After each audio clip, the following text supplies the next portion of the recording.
UP में BJP के लिए गले की फांस न बन जाए वक्फ बिल। मिशन 27 से पहले सहयोगी दलों में मची है भगदड़।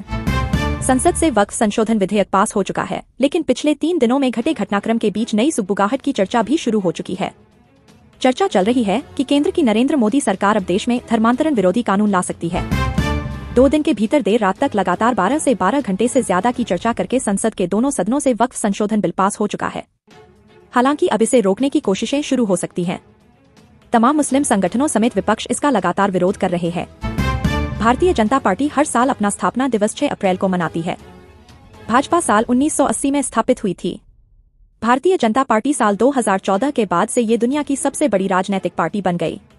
हिंदी सिनेमा के मशहूर एक्टर मनोज कुमार का राजकीय सम्मान के साथ मुंबई स्थित पवन हंस श्मशान घाट में शनिवार को अंतिम संस्कार हो गया है। देशभक्ति की भावना से भरी फिल्मों के लिए मशहूर एक्टर मनोज कुमार का 87 साल की उम्र में शुक्रवार को निधन हो गया। पश्चिम बंगाल के जादवपुर विश्वविद्यालय में रामनवमी से पहले तनाव की स्थिति पैदा हो गई है। अखिल भारतीय विद्यार्थी परिषद और कई अन्य छात्र संगठनों के अलावा हिंदू संगठनों ने यहां रामनवमी के आयोजन का ऐलान किया है। वक्फ संशोधन विधेयक को लेकर Uttar Pradesh police high alert पर है। इस बीच मुजफ्फरनगर जिले के अधिकारियों ने वक्फ संशोधन विधेयक 2025 के खिलाफ काले बिल्ले पहनकर विरोध प्रदर्शन करने वालों के खिलाफ एक्शन ले लिया है।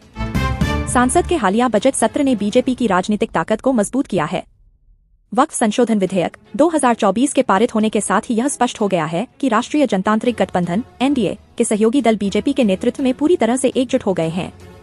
उनकी अपनी सोच और आजादी का अब कोई महत्व नहीं रहा।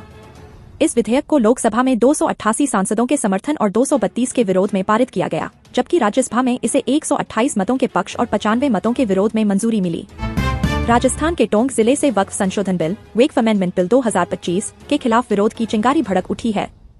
केंद्र सरकार द्वारा लोकसभा और राज्यसभा में वक्फ संशोधन बिल पारित किए जाने के बाद शुक्रवार रात टोंक में मुस्लिम समाज के लोगों ने एकजुट होकर शांतिपूर्ण विरोध प्रदर्शन किया।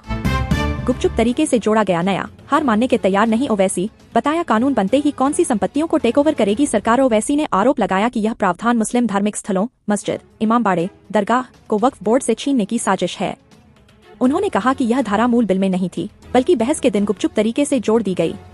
कहने को तो पीएम मोदी और योगी सरकार खुद को किसान हितैषी बताती है, लेकिन भाजपा सरकार किसान विरोधी है।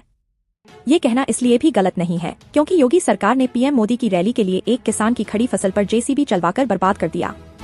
वक्फ संशोधन बिल संसद में पास हो गया। इसके समर्थन में 128 सांसदों ने वोट दिया, जबकि विरोध में 95 वोट पड़े।